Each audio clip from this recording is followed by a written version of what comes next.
Such Jake. What's up, buddy? Beware. Beware Of the words. contagious were Those who dream? He's the elf mayor. What do you mean? The mayor of the elves. Hold a moment. There is a strange new sensation in my mind. Ice wars rose in a quizzical It way. is not quizzical. What's going on? The villager's body shuddered as he slowly opened his Perhaps we eyes. should start by asking this man. Who are you? We heard something happened to this village, so we came to see if we could help. The mayor stared at Alex and Weiss. You can speak to me. I must have caught you in my dream. What? In your dream? The mayor explained. In the past weeks, a mysterious disease called the Death Dream had spread across the forest of myth. Those who caught it were cursed to fall asleep and live forever within the world of their own dreams. Interesting. The village mayor had determined the dream world was spread from person to person by spoken words, but therefore he could learn more. The disease took him as well. Nocturne. Weiss stared at the mayor with mouth twitching Now slightly. see here. Are you saying that we have been absorbed into your dream? Well, yes. I think you have. Oh yeah, cause he was infected, and then he started talking to me. He started talking to me, and now I have it. In other words, we've caught the death dream? Weiss exploded with rage. Ridiculous, preposterous, completely unfathomable on every conceivable level. I don't even recall falling asleep. You didn't recall being trapped as well, so your memory is kinda. That's just how the death dream works. Loophole! No. Though polite, the mayor was clearly trying to brush aside the book's My remarks. are not to be brushed aside, fool. His mouth an embarrassing grimace, then quickly changed the subject. Oh, I think Weiss can hear the narration going on in the background. Something there must have caused you to enter my dream. Said the A mayor. certain conversation, a specific word, something. Alex and Weiss racked their brains, but could find no easy solution. There were simply too many words to consider, too much random chatter, too many meaningless conversations. Grimoire Weiss does not engage in meaningless conversations. The mere suggestion of that Weiss chose his words carefully seemed to sting his It pride. does not seem to sting my pride, you bloated gas bag of a matter. It has demolished it utterly. Demolished it utterly. Irritated, Weiss looked skyward as if searching for answers in the heavens. I was doing no such thing.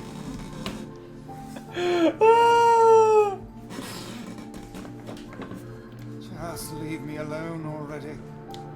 The anger created by his rash words bled over to Alex like a contagion. Oh damn, wait, said Alex suddenly. Did someone just say contagion? Yes, I do believe so. What of it? Well, the villager told us to watch out for contagious words, right?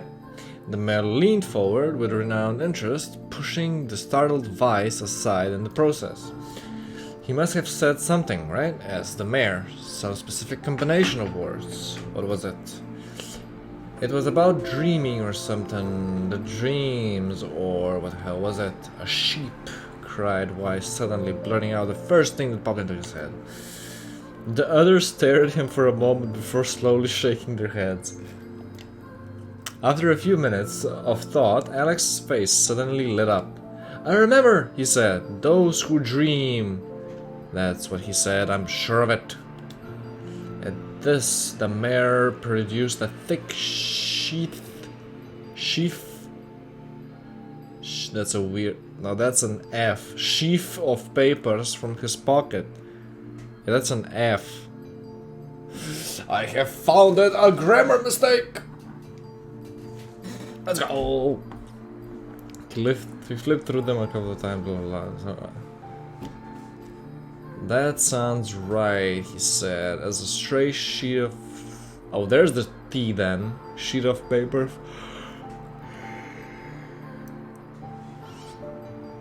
My notes also mention something about this. I bet it was the last thing you heard before you fell asleep. The mayor shook his head. His worn pencil stopped tracing lines across the lone piece of paper. For the last month, I've done nothing but study the disease we call the death dream, he said. I mean, I'm the mayor, right? It's my job to protect people from whatever comes along, but I never expected a couple of outsiders to start entering people's dreams. The mayor paused, a grimace crossing his face. I should probably be taking notes or something. Weiss immediately fired back. I applaud the force of will it takes to research the disease in your dreams, he said. But perhaps we should bend your efforts to escaping this place instead of trying to understand it. The mayor's head tightened around the pencil, snapping off the tip. I've tried to escape. From the very first moment I realized I was locked inside my own dream, I've been looking for a way out. But I don't think it exists. I mean, this is I'm going in a dream reading this. I mean, this is my dream, right? If there was an exit, I knew about it. He paused for a moment, his unfocused eyes staring at nothing. My village was beautiful, he said to no one in particular, and it was filled with the most wonderful people you could ever hope to meet. But once this disease took hold, things changed. It's like someone took a sponge and soaked all of the colors out of our lives. So a succubus for emotions. I just want us to be whole again. I want us to be free, and I won't stop trying until it happens. Alex nodded in agreement. Wait a second. Didn't I nod? Look, if we can be of any help, said Alex. Just ask. Now hold on. I did not just say that. Silence, cried Weiss. The Grimoire looked from Alex to the mayor and back again, his face filling with confidence. Grimoire Weiss' face is always confident, thank you very much. Now see here, Mayor. Why was there a narration before from the different characters, but now I have to read everything? Grimoire's face is always confident. Thank you very much. Now I see. Mary told us that nothing can exist in this dream without your knowing of it. But yet you seem surprised to see us when we first arrived, yes? The mayor slowly raised his hand, realization dawning on his face. Oh my god, he said, you're right. I had no idea you were coming. The human imagination is a limitless engine, said Weiss, and the dreams are the fuel. If you can imagine an exit, then it must be so. With your permission, we search it out.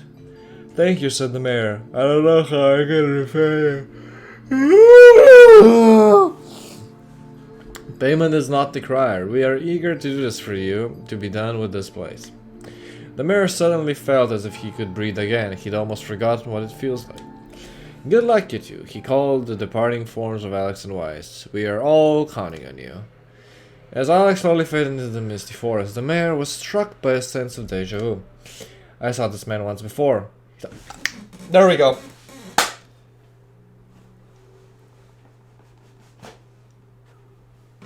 I'm so sleepy. Oh.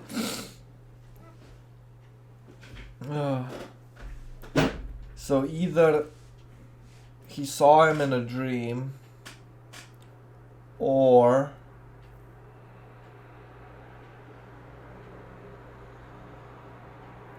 He met them like 1,000 years ago. Fucking reading, man. Oh, Alex's mood darkened as he trudged through the forest. Hours earlier, when the beauty of the place was still a new thing, he'd been confident they'd get in, find an exit, and be home in time for dinner. But deeper they went, the more the oh, I forgot to water my plants. I think all of my plants are gonna die now. He'd been confident that they could get in, find the exit, and be home in time for dinner. But the deeper they went, the more the forest closed in around them. The mist made it difficult to see more than a foot in any direction, and moss-covered rocks seemed determined to twist his ankle. More than once, he'd been forced to steady himself on the rough bark of a tree, and his hands now felt small trails of blood on everything he touched. Additionally, Weiss was proving to be a spectacularly poor traveling companion.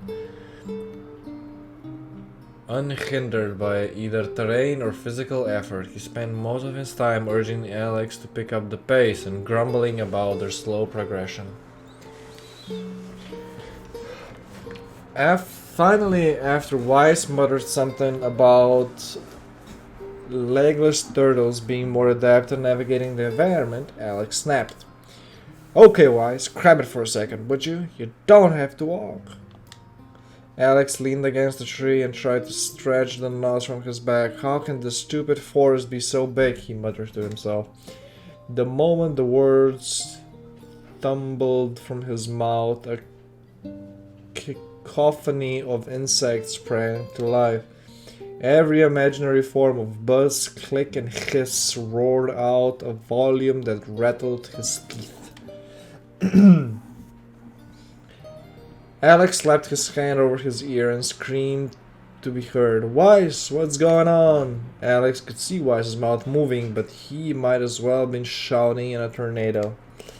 The insects screamed, the forest howled, and then, just as Alex's ears seemingly ready to tear from his head and go running for cover, the sound diminished. Hesitantly, he removed the hand from his left ear and listened to the creatures of the forest. Zree, zree, zree.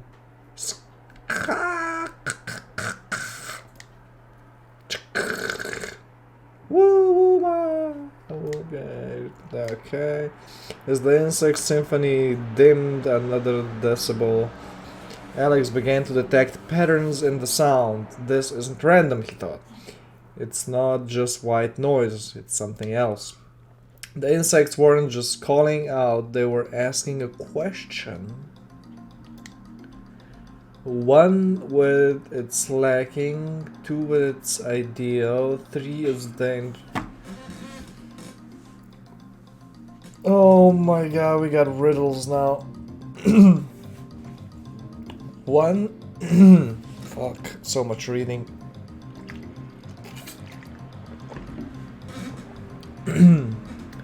1 with it is lacking, 2 with it is ideal.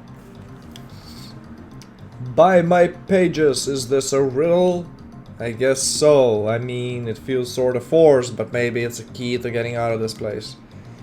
I leave it to you to answer.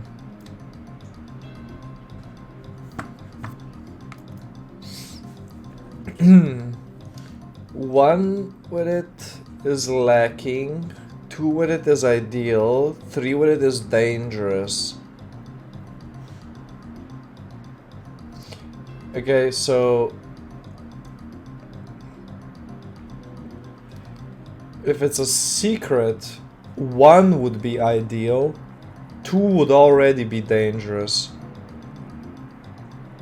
A seesaw, 1 is lacking because 1. Okay, let's try the seesaw. Oh, it's a seesaw. Weiss' mouth flew open, but before he could say anything, the word suddenly shifted. When Alex came to, he was once again surrounded by the sounds of insects. The cries of the insects were creating words he had heard somewhere before.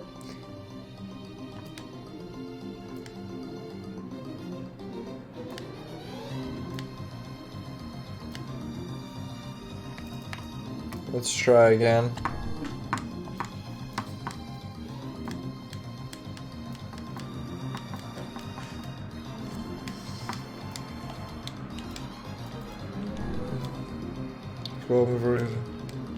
How?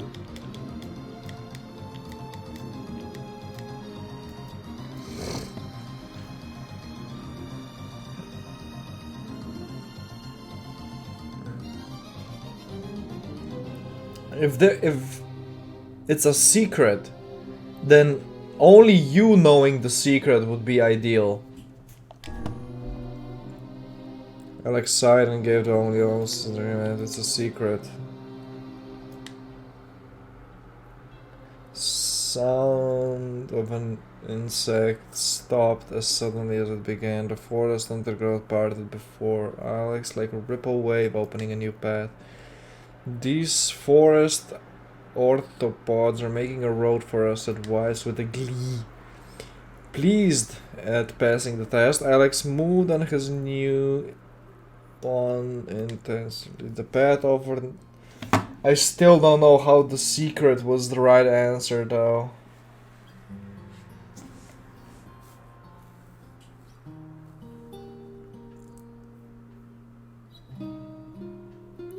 One would think that if there was a secret, only one person knowing the secret would be ideal.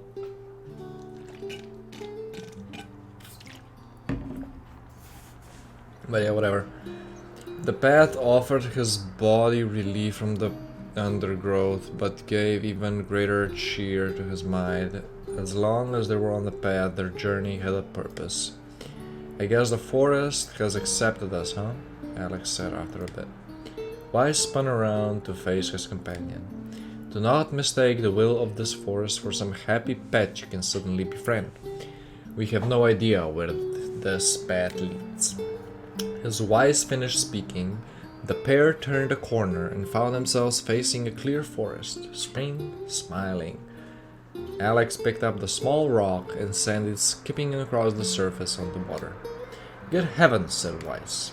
His surprise was understandable. Each time the rock struck the surface of the water, a musical note rang out, and the rock finally stopped moving and sank to the bottom of the spring. The ripples it left behind came together to form words. I enter through the window, but break no glass. When night falls, I vanish. What am I? Absurdly easy, said Weiss. Now answer it. Alex grit his teeth and tried not to reach out and strangle his companion. He's right, after all, this one is pretty easy. I enter through a window but break no glass. When night falls, I vanish. Sunlight. Plum water suddenly burst from the spring. Sunlight filtered through the trees and reflected off the plum, creating a shimmering rainbow that spanned the entire horizon. In all my years, said Weiss softly, I have never seen such a sight. Perhaps I have misunderstood the intention of this place. Hey, look, cried Alex, awaking Weiss from his gaze. There's a house or something over there. Glancing in the direction of his friend's extended hand, Weiss saw a small cottage nestled among the trees. That's weird, isn't it, Weiss? I mean, who would build a house all the way up there? Alex walked over and pounded on the door. After a minute of solid banging, the door cracked open and a small man peered out. His body was cloaked from neck to toe in a large black cape, while his face was obscured by mist. Began Alex, but before he could get any further, the cloaked man held a hand and began speaking. I have 4 legs in the morning and 2 at noon, but end of the night with 3, what am I? Alex tried to ask the cloaked man who he was and what he was doing here, but he simply repeated the question. If we wish to engage with this man in conversation, said Weiss, it seemed to us to answer his riddle. Yeah, I suppose, said Alex. Well, at least it's an easy one. I have 4 legs in the morning and 2 at noon, but end the night with 3. Ah, I know it. Man. The mist dissolved from the crooked figure as he spoke a single word. Correct. With that, the man flung his garment aside, revealing his true identity. Okay, see you, man. You're the mayor, cried Alex. The small man slowly shook his head. I am not the mayor, you know. Now listen to my words.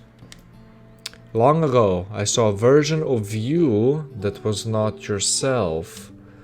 Sorry? What does that mean? It will make sense in time. At present, I simply congratulate you on cracking the seal of the dead dream. Now, you must go to the person at the forest entrance. With that, the man turned on his heel and slammed the door behind him. As Alex watched, mist seeped up from the ground and enveloped the cottage, erasing it from existence. When Alex and Weiss returned to the forest entrance, they found the mayor leaning against the tree. As soon as he caught sight of the duo, he sprang to his feet and scrambled over to them. Good gravy, he cried. You made it! You actually made it back! His left hand grasped Alex's and pumped it so fiercely it threatened to dissolve from the socket, while his right seized Weiss at the corner and swung him through the air. Gah! By the heavens, stop shaking me, fool! We have not even been told if you were succeeded or not. The mayor smiled broadly and shook his head. I'm just happy you're still alive. You're alive. I didn't think I'd ever see you again. Alex withdrew himself from the mayor's eager handshake with the slightest smile. We broke the dead dream seal, he said. At least I think we did. The mayor's face beamed as Alex filled him in on all the details. When the tale was done, the 3 of them laid down on the forest ground and fell asleep. Alex shook his head. Okay, hang on a second, this is crazy. Why would we just lie down and go to sleep? Seize your endless prattle and go to sleep, fool. Fighting against the rules of this place is futility itself. Alex and the mayor obediently reclined atop the grassy earth. Have you forgotten? Continued Weiss. It is words that control the dead dream, words that allow us to move from place to place. No matter how unnatural they seem, the words are absolute. Therefore, if the words tell us to go to sleep, then sleep we shall. And once we do, the story will continue. With that, the trio found their eyes growing heavy, their breath slowing. This is the first time, began the mayor, the first time I have ever felt tired since I was imprisoned here. His words were cut off by a loud, long yawn, and he remembered nothing more. They might have slept for an hour or a year. When they awoke, things had a slightly more real quality to them. The mist felt thicker, the leaves greener. It was clear that they had awoken from their dream. Alex shook the mayor's shoulder gently. Good news, he said. I think we made it. Oh, wow, said the mayor in an odd voice. We did. I'm back.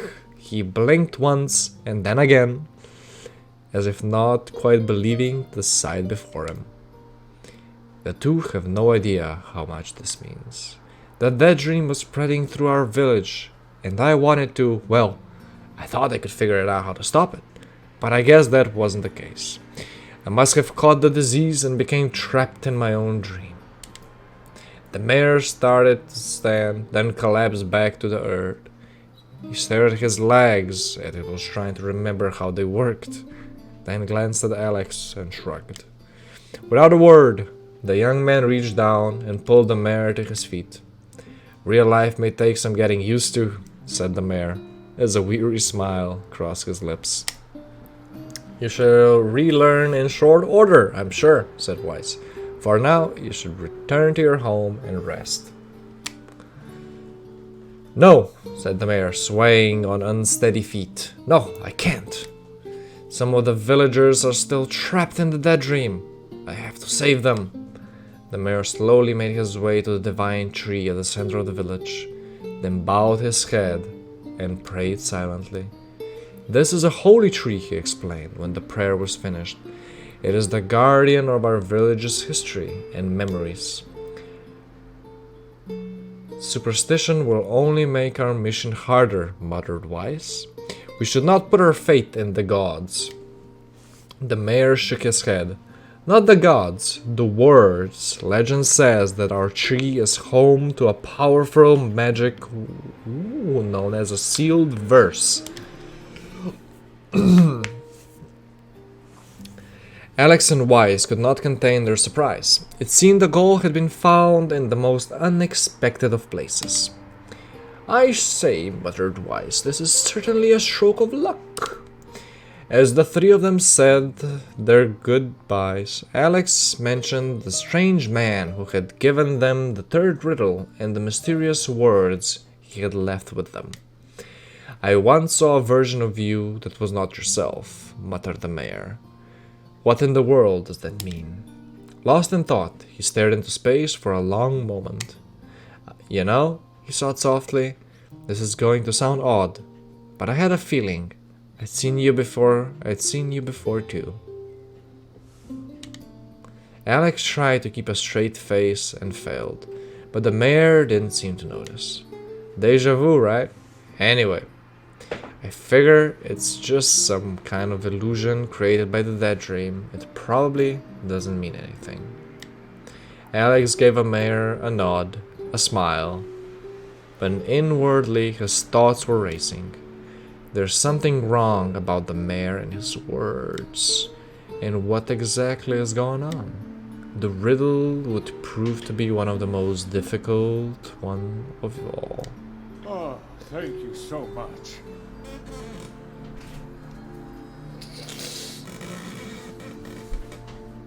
Now I can finally return to a normal life.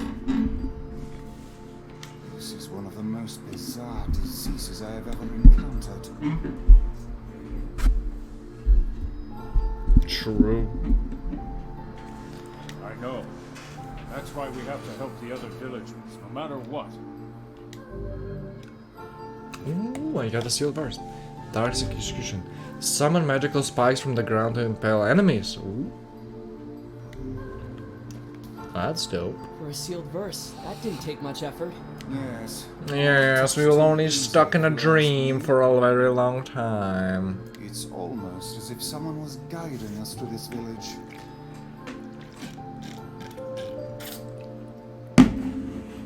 I needed to drink all of my water reading that. That was like what, 20-30 minutes of reading. Don't overthink advice.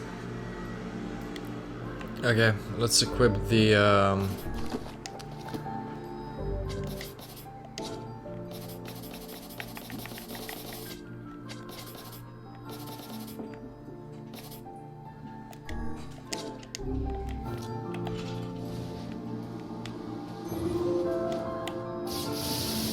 noise. What's up, villagers?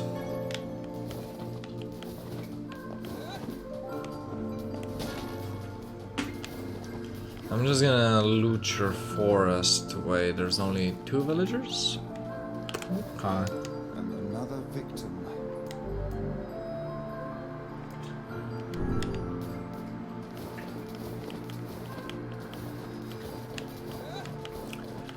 Let's save first.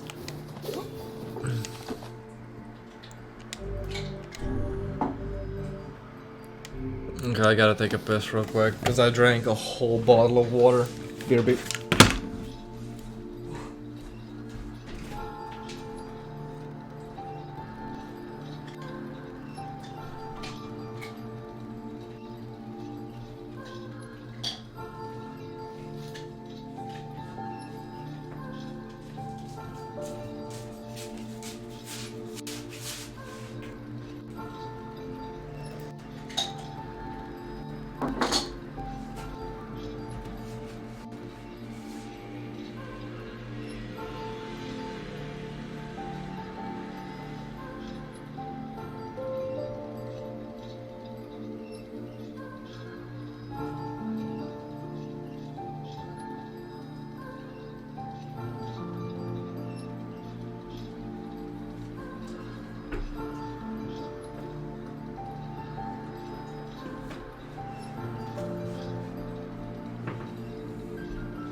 Okay. We back. Alright, let's go save the other villagers. This one first. Another victim. Yes. I figured a book like you would be into all this work. Even I have my exceptions. Okay, let's save the villager. A colony of massive sculpture was visible in the distance, their tall forms scraping against the sky.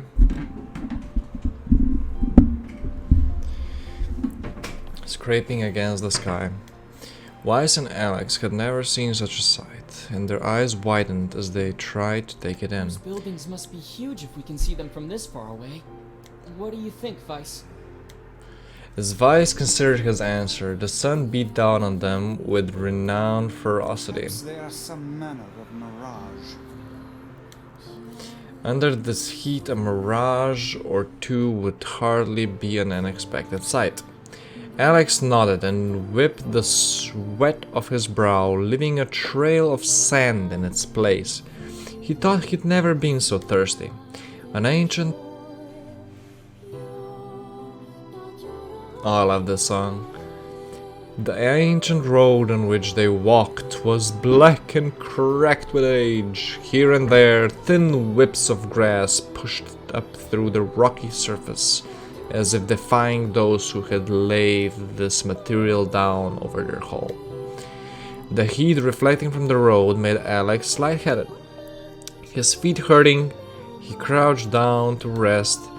I don't know how much longer I can take of this. Is someone playing a joke on us or what? The complaining had already begun. Weiss tried not to let his eyes roll too much. A joke, he said. No, joke. This road leads to the city of art. Perhaps the path itself is simply some manner of grand artistic work. You don't sound very sure of it yourself there. Perhaps not, but thinking of it in this way might make it easier for you to bear. Alex glanced at Weiss' grinning face, shook his head, and resumed walking. As time passed, Alex's feet grew more painful and his throat drier than he thought possible. Tried not to look further than the next step ahead because the brightest sunlight made him hesitant to trust his own senses. We are definitely getting closer, said Weiss, in an effort to cheer his companion. Yes, this much is certain. Encouraged, Alex lifted his gaze. Suddenly he stopped walking, choosing instead to stand in the middle of the road with his mouth and eyes wide open, and his fingers pointed in the distance. Water! He cried. It's water! Water? Asked Weiss. Preposterous! I don't see any water. Over there, just ahead of us. Look, the sun is reflecting of it. Without waiting for the response, Alex sprang to life and bounded toward the sight. What in the... There was no water, there was nothing but sand in every direction. Alex closed his eyes and sighed as Weiss floated up behind him and chuckled softly. I believe this is known as a mirage, he said. Many a desert traveler has spoken of such things. Alex shook his head bewildered. Suddenly he pointed off in the distance, his eyes wide once more. Wait, there it is! I just missed it! Look, it's right there! Alex sprinted off again, leaving Weiss with no choice but to follow. After a few minutes of running, Alex came to a halt. I could have sworn it was right around here. Confused. He put his hands up to his eyes and rubbed them vigorously. As soon as he stopped, he noticed a blue, shimmering pool of clear water just over the next right. Yeah, we already cleared the main quest with the village elder and got the verse for it. But there were two other villagers that were also stuck in a dream. So now in this dream we're in a desert. With a shout he bounded off in a search of it. The chase continued for nearly an hour. until an exasperated Weiss finally floated up to Alex and struck him on the face with his cover.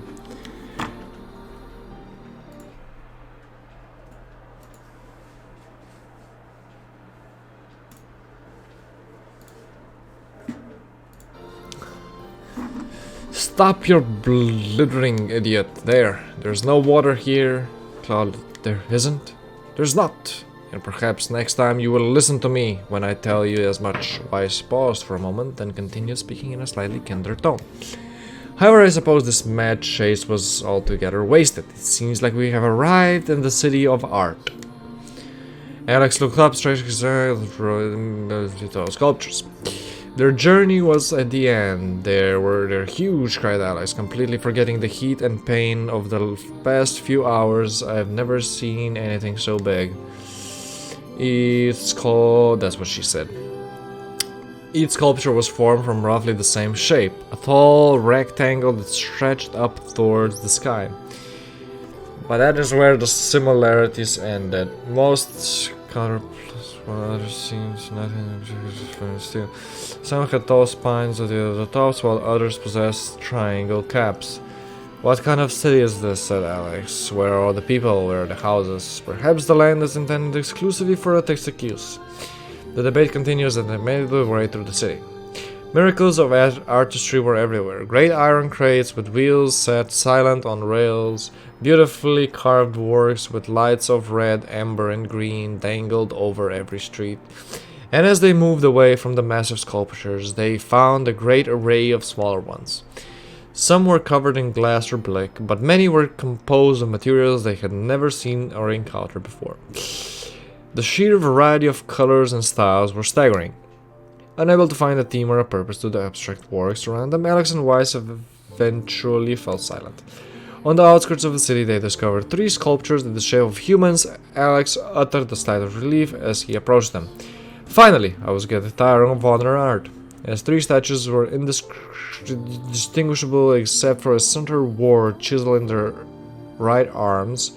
One read Alpha, one read Beta, and the final one read Gamma. As Alex moved to touch the nearest statue, a bird flew. We came to the end of the fucking song. On the top of one of the sculptures, altering the statue's shoulder, emanated a brief, beautiful song that took the form of words. Only one form is real, the others are false. Okay. The real form will always speak the truth. The false one will always speak lies. With that, the bird departed. As if on cue, the 3 statues shuddered to life, acquiring color and form as they began to breathe. Hey, look at that, said Alex, they're alive. The triplets bowed low before Alex. Please, said Alpha, you have to get me out of this nightmare. I am real. Stop lying, said Beta. He turned to Alex and threw his hands in the air. Alpha's a fake. You know I'm the real one. With a load of crap, said Gamma. Beta is a fake. Everyone knows I'm the real one around here.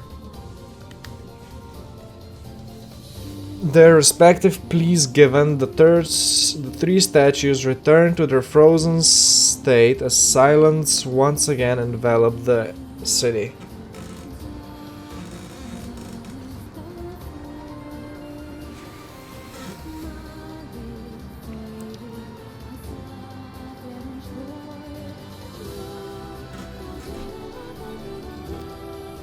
They're alive. Please, said I. You have to get me out of this nightmare. I am real.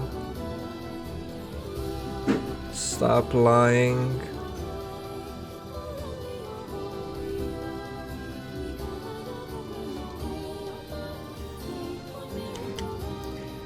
When you consider all of the statements, only one of them could be the real thing, said Weiss. Alex furrowed his eyebrows and considered his answer.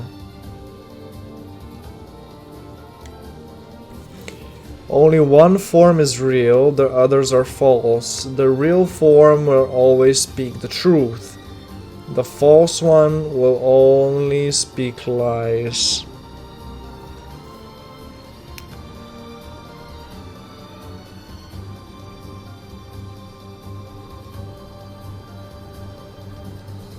Get me out of here. Get me out of here. I'm the real one.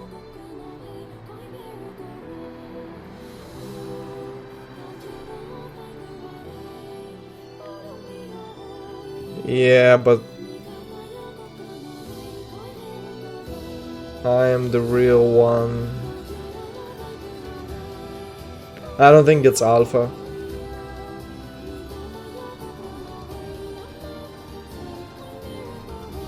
The real form will always speak the truth. The false one will only speak lies.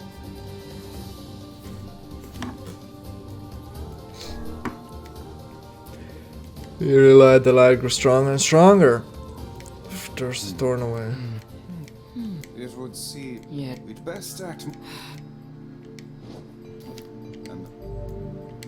I...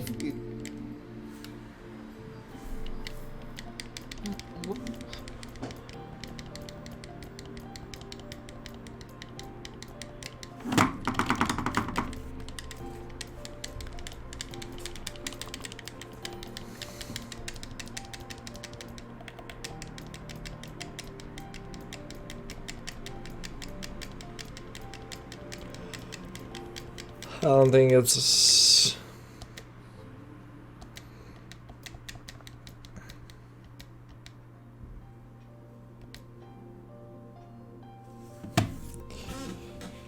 Please, said Alpha.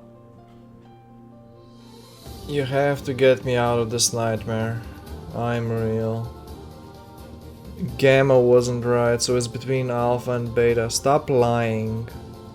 He turned to Alex and threw his hands in the air. Alpha's fake. You know I am the real one.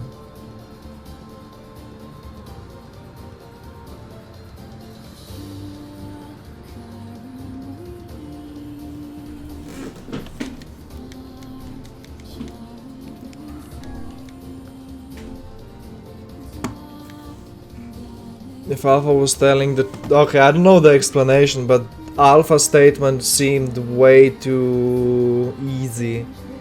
If Alpha were telling the truth, began Weiss, in the dry tones of a lecture, Beta and Gamma would be fakes. But in that case, Gamma's claim that Beta is fake would be the truth. Even though Gamma is a liar, therefore the theory crumbles. If Alpha was telling the truth, Beta and Gamma would be fakes.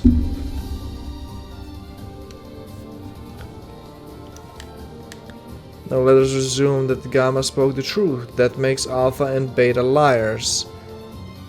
In this situation, however, Beta is calling Alpha a liar, which would leave us with the two statues telling the truth. Oh, so it's deductive reasoning then. If one say that the other one's a liar, one said, Gamma said both of them are liars, but Beta said only Alpha's the liar. So Alpha's definitely not the one. But she didn't call... Okay, yeah, I get it. So Alpha and Gamma's lies would make sense. Therefore Beta must be real, yeah. Congratulations, villagers, said Weiss in a cheerful voice. The time to awaken has arrived. Enter an east column before and come up with this. Why did you think this? Have you been to the city before? The villager slowly looked around at the bizarre objects and sculptures that dotted the landscape and shook his head. I don't think so. I mean, it's impossible, right? There's no way I could have been to a place like this, but at the same time, I feel like I've seen it before. Deja vu, muttered Alex. Just like the mare. The vague sense of unease that struck Alex during the mare's dream spread once more through his mind. That was right. I am positive. Okay. Okay, did we get anything from that? No? Okay, never mind. Useless. One more, baby. This person. It's Let's Can't go. say I'm very. perhaps. Yeah. I breathe air scented with the words of a madman. How long? Oh shit, this one's deep. I breathe air scented with death and resist the urge to laugh, for I know it will sound like words of a madman. How long have I been in this fresh hell? My box, my prison is tucked beneath the stairway in the long, unused catacombs of some infinite castle. Outside, I hear the sounds of a funeral decree that plays without end. Light has no place here. Wind is a foreign friend. I pray for death to come, but he forsakes me. Time passes, an eternity slips by in a single tick of the clock. Someone knocks on my prison. Anyone there? I hear an unfamiliar voice say, "My savior." I claw at the door of my jail, embedding thick splinters under my ragged nails. I scream for help. I laugh. I sob. Surely this is a product of my addled mind. Surely it cannot be true. Help me, I cry. For the love of all the gods, help me. Impossibly, I hear the sound of a lock being torn out and falling to the floor. As the sound slowly creaks open, I have just enough time to see a silver-haired boy and a floating book before the light pours inside. My eyes, accustomed to the black stone, explode with pain and I am forced to run away. Who are you? I ask, shaking hands covering my face. How have you come to this place? I am Grimoire Weiss. This is Alex. Long have we been searching for you. Now come, stand. We shall awaken you this from the night. The one known as Alex extended his hand and pulled me from the cell. Though my eyes are slow to adjust to freedom, my ears are keen as ever, and they recognize the statue sounds of heavy rain. I never thought to hear that again, I whisper. Would that this were not for such a terrible storm, said Grimoire Weiss. Look at your feet. I force my eyes open and see water pooling around my ankles and lapping at my shins. There's so much of it. Yes, and more comes with each moment we delay. If we do not make good on our escape, we shall all drown in this castle. We know you are awake. We know you're weak. But you are our only hope to survive this place. Time, that long-forgotten friend, made itself known again. I nodded my head and swore to save my rescuers, no matter the cost. The castle catacombs were a maze, twisting upon themselves like the endless entrails of a giant. I squint down the dim corridors and proceed north.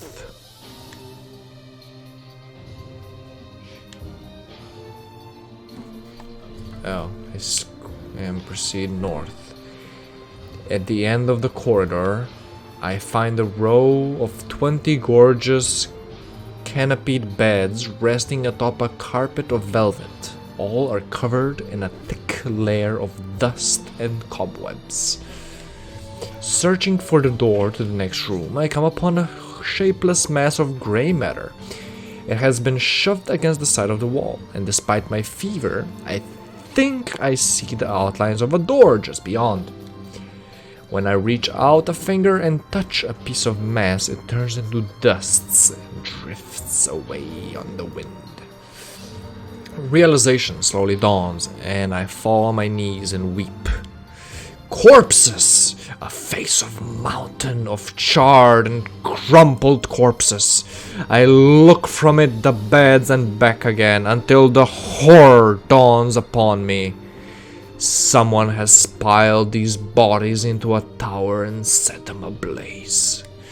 Whether they were alive or dead, I do not know, and sanity will not permit me to consider the preposterous proposition further. I make a sound, whether scream or laughter, I cannot be certain. Then my mind grants me merciful blackness, and I find myself opening the door and leaving that most terrible of rooms. I squint down the dim corridors and proceed east. I squint down the corridors and proceed north, east, west would be there, north. I squint down the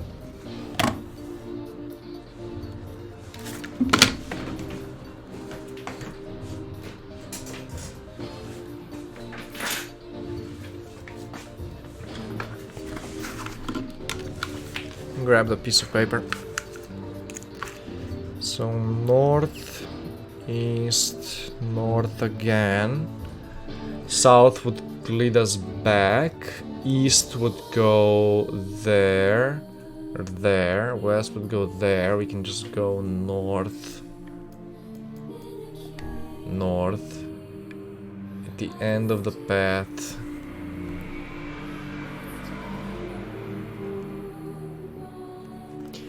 At the end of the path, the water rises to my waist, exhausting me both physically and spiritually. I pray this is a way out. Eventually, I stand the sight near the waters no longer, so I turn my eyes upwards. I imagine my surprise when I see a series of paintings hanging on the faded plaster wall. Each depicts a person in the prime of life, clad in clothing of the highest quality. The styles, however, are strange to me, leading me to believe that there are people who had lived long, long ago. Okay.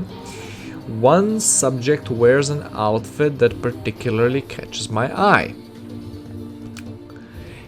It is constructed of a thin, breezy cloth and decorated with motif of flowers and birds, while encircling the figure's waist is a leather belt of the most perfect construction. It is a stunning costume, even by modern standards. Okay. So first one has flower, bird, belt, Hawaiian shirt. Okay, so he has a Hawaiian shirt, a belt. As I gaze at the portrait, I am stuck with the desire to touch it with my own hands. Yet I extend a single finger to the painting. I am gripped by the most unpleasant feeling. Staring closely at the image, I see it bend and warp in the shape of another finger. Something behind the picture is pointing at me. Is it another prisoner? A fellow inmate trapped for eternity in this place? I cannot let it pass, and so I seize the portrait with both hands and throw it in the river. The wall is hollow behind the painting, and inside I can just make out a body. Whether or not this is the prisoner, there would be no rescue. The poor soul is long dead. Seeps of clothing lie on the floor around the bones. Only a small amount of the fabric has survived, but it features the same delicate designs that there were depicted in the portrait. I have been admiring the row of corpses blocked from view by portraits of each victim as at their pinnacle. Enough, shielding my eyes, I pedal forward through the water. I squint down the corridors and proceed south. So we're back at this point. We can either go... We can't go south, we can't go north. We can either go east or west. So that's a no-go. Let's go east. At the end of the path, I find myself in a great hall with only the sounds of rain for comfort. The waterlogged red carpet squishes down beyond my feet at the center of the room. Once there, I behold a beautiful dining table upon which rest china and silver of the finest construction, and as well as the remains of a fantastic feast.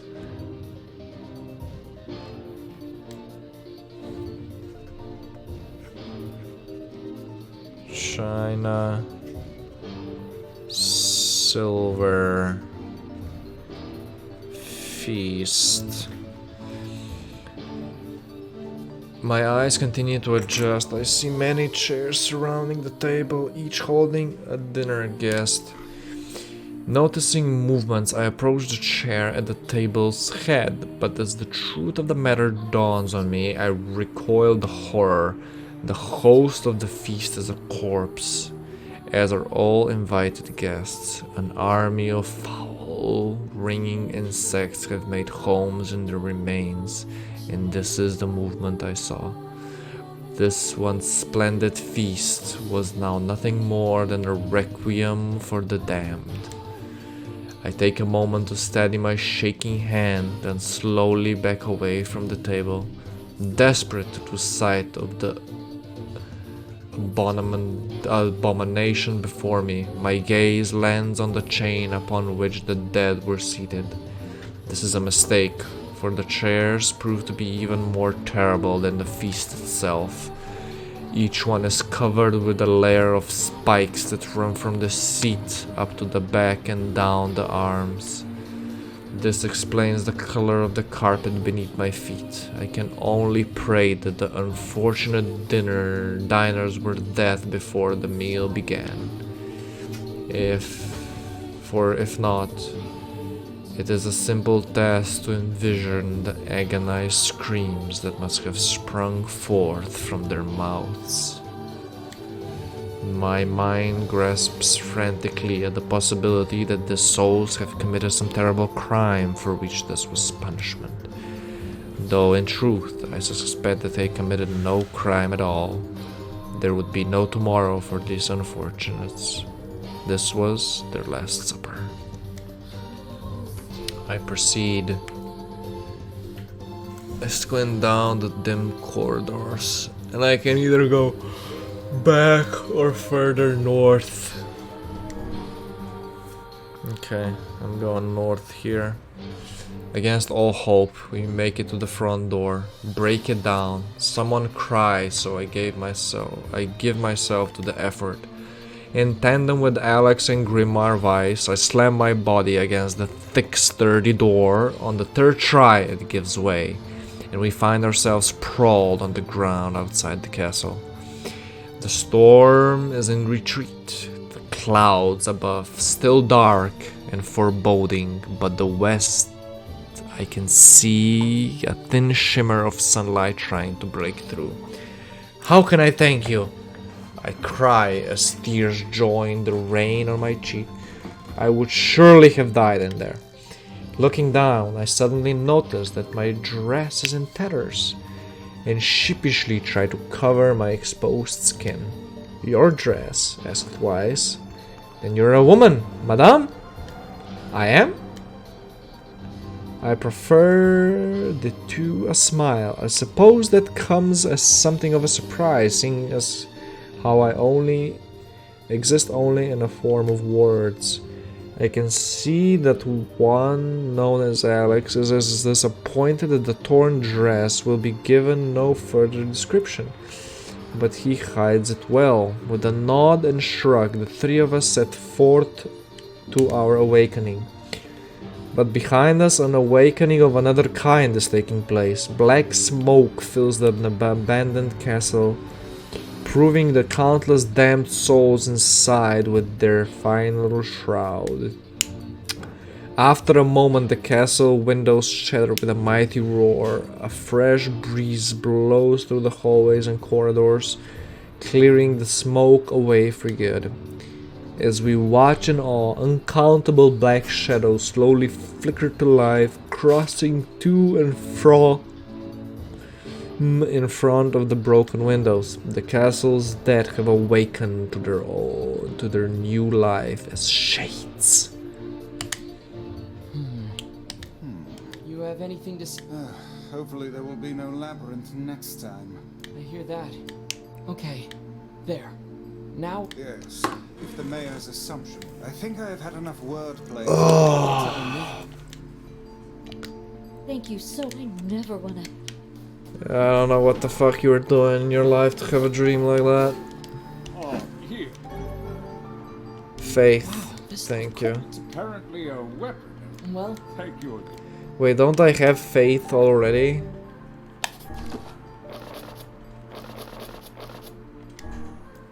No, I had rebirth. Oh, this is actually very good. Equip. Read story. There was once a famous poet in the land of the far, far east. It's a katana! Now in his twilight years, his ability had withered such that he could no longer craft a single stanza or verse. The poor poet spent every moment racked with sorrow for what had been lost, but one day a monk appeared by his side, gently placed a blade in his hand, and imparted the following words.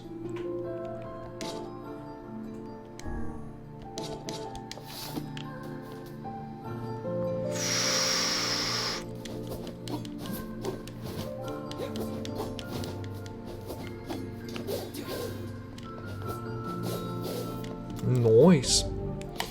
Let's get the ward edit going. Weapons. Faith. Let's get attack power +2. And let's get XP recovery. Wait. Faith.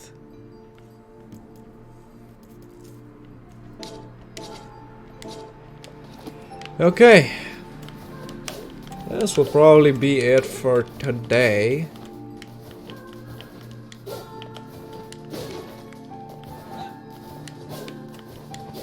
Maybe another stream late at night, playing some Apex, maybe, probably not.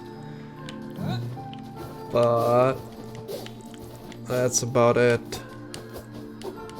Maybe. I'm not making any promises. Tomorrow's a holiday, so no stream in the morning since everyone will be at home, but definitely stream in the afternoon tomorrow. Tomorrow no morning stream, only afternoon. Probably gonna do an Apex challenge again. Not pistols, but maybe sniper rifles. Probably sniper rifles would be good. Yeah. But yeah, that is